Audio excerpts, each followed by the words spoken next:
Hi everyone, welcome back to another interesting video on my channel. With me here is my friend from Kenya, and her name is Emma, and she will be telling us about her experience here in Togo. She has been here for about 3 weeks, and she will be telling us about her experience so far in the country. Welcome, Emma. Thank you. Thank you. Hi everyone, my name is Emma. Yeah, and my first time in Togo. I've been here for 3 weeks now. So I'll be asking Emma some questions and she will be giving us the answer. So it's like an interactive session.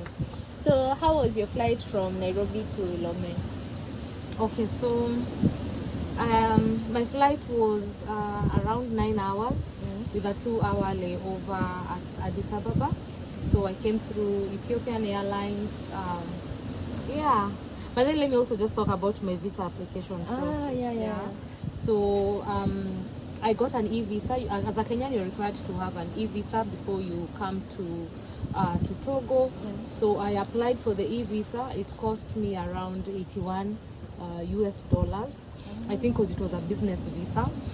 So before leaving Kenya, at the immigration desk, I was asked for the visa. So I produced it to the immigration officers, and then I was allowed to board the flight. So I think an e-visa from Kenyans is a really important requirement.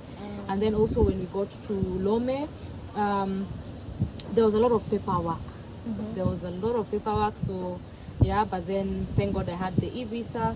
A COVID certificate is also a requirement. If you don't have a COVID certificate, they ask you to pay for a test. Yeah. Okay. But then because I already had the certificate, I was not asked to pay. You didn't pay for the.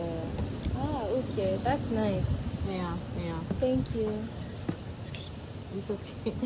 So how was your first experience in Togo? Okay, so when I got here, the first experience with the immigration officers was not as good.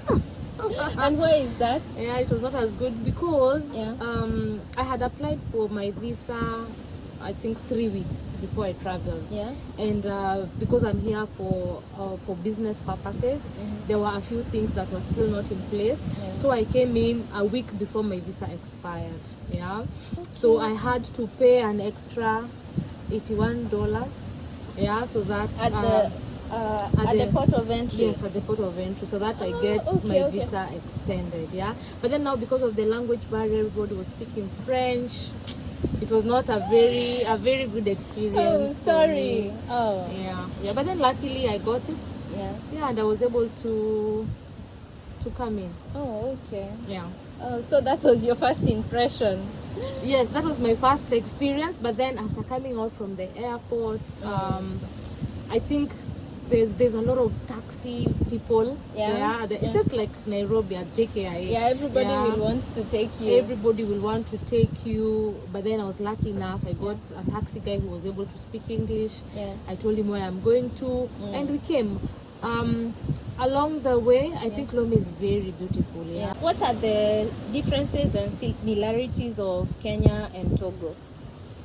Okay, let me start with the differences because they are the majority that I can think of at the moment. Yeah. So one difference I can think about is the beach. I think Lomé has a very long beach. Most of the city is actually on the beach, which is a very beautiful thing. Also along the beach, the sand here is brown. Compared to Kenya. Yeah, Kenya we have white sand beaches. So I was wondering, it was a big difference for me, but then I really love how the beaches look here. I think they're very, very beautiful. Yeah, it's very beautiful. Especially the place we are at, it's called Ramato Plage. The place is very beautiful. I will insert a clip of the beach, and there is also a video about this place in another video. I will link it in the description box down below. You check it out. It's very, very beautiful. Okay. Yeah, it's a very beautiful place. So another difference that I've seen is the food. I think here cassava is like the staple food. You've eaten a lot of cassava? I've eaten a lot of cassava until I've never eaten so much cassava in my entire life. So I think there are very many different ways of making cassava. I've seen you make fufu with it. You also make I've forgotten those names, yeah. But then there's a lot of cassava products. Or like acheke. Yes, acheke, which Yeah. is very awesome.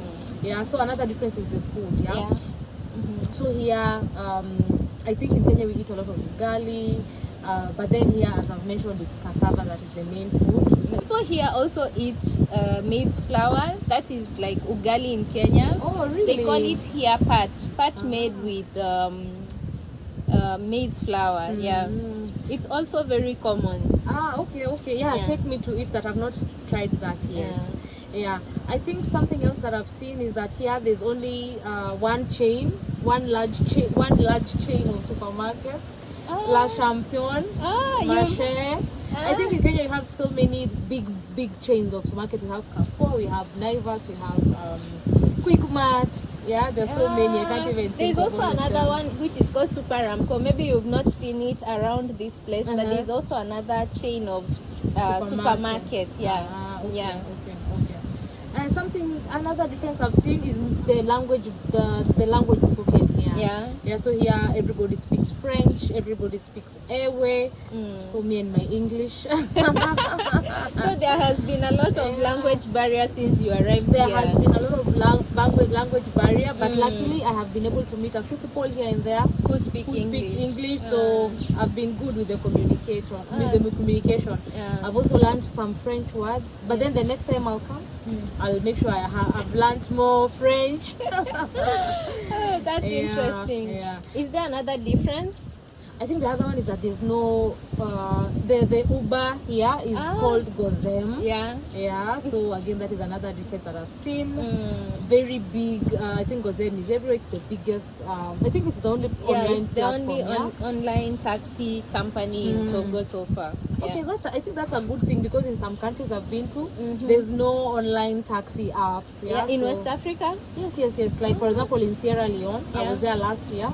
They don't have. They didn't have last year. I don't know about now, but last year they didn't have it. Oh, okay. Yeah.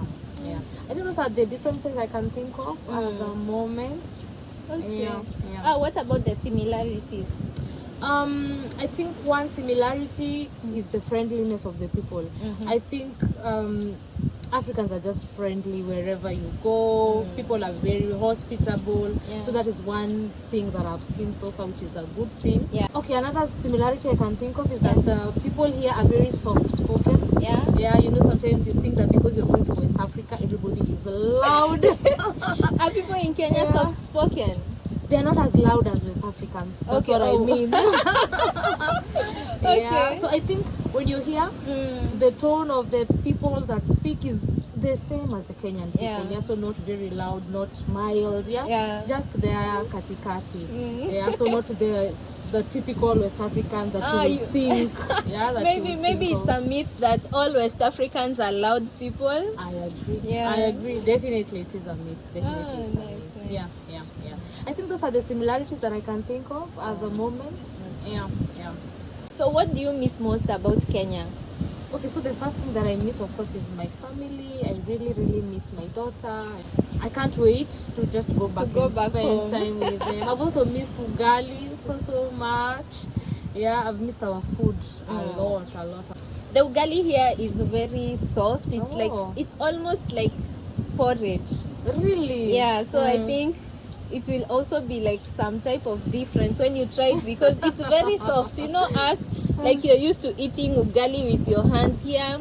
Maybe some people eat with the hand, but for me, I'm not able to eat ugali with my hands because it's very soft. Wow. Yeah. Wow. Okay. But I miss our ugali. I don't know when I can be able to eat ugali without my hands, as in porridge ugali. But then we'll try. Yeah. We'll plan and try. So something else I've missed a lot. I think here the nightlife is a bit chill. It's calm. Yeah, compared to Nairobi nightlife. Yeah. So of course I've missed that as well. Yeah. I've also missed my friends talking Kiswahili. Actually, it was very nice meeting you, and I got to talk Swahili for the first time in 3 weeks. Yeah, so that was awesome. Yeah, it's always nice meeting someone you speak the same language with, especially your mother tongue. It's always so nice to meet someone you can easily communicate with, not speaking English all the time. Yeah. And are there Kenyans here apart from Are there many Kenyans here in Lomé? Not really. There are few Kenyans I've met, but there are not many. Yeah. But it's nice. I think everybody speaks French, right? Yeah. Majority of the people speak French. Yeah. Ah. What are the attraction sites you have visited in Lomé or in Togo? Okay, so far I've not been to so many places because I'm here for business, but then hopefully I'll get time to visit places. So far I have been to Grand Marché. I think Grand Marché is the biggest, is the largest market. Yeah. And it's a very, very, very big market with a church in the middle. As they said, I mean, that was you can imagine like having a church in the middle, right in the middle of maybe Isili or Gikomba. I found it very weird, and it's a very beautiful church, it's very beautiful. So it's a big market with a lot of vitenge that they're selling there, very affordable. So I think before I go back, I'll just pass by and get a few pieces for my family and friends. Another place that I've visited is the old palace of Lomé.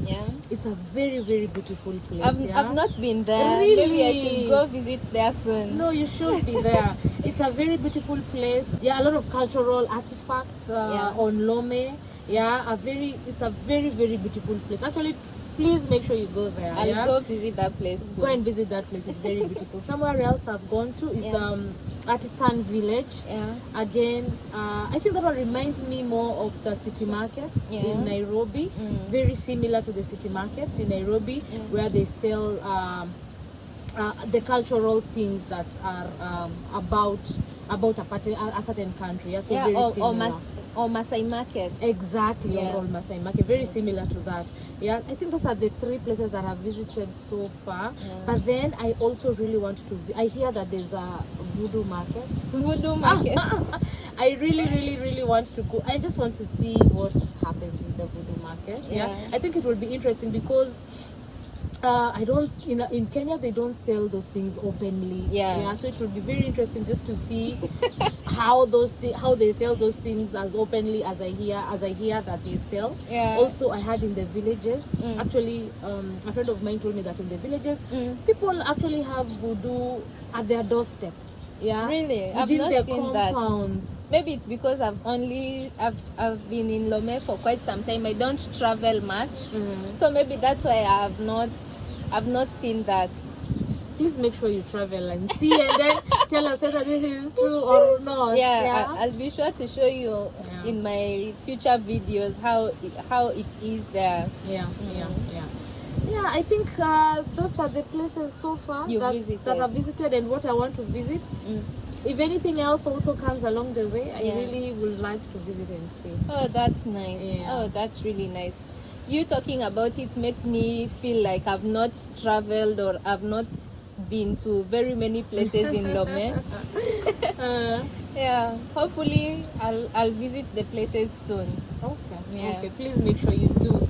So guys, that has been it. I hope you enjoyed this video with my friend. So we are wishing you a nice flight back home, and we hope to see you soon back in Lomé. Thank you. Okay. Until the next one, guys. Bye.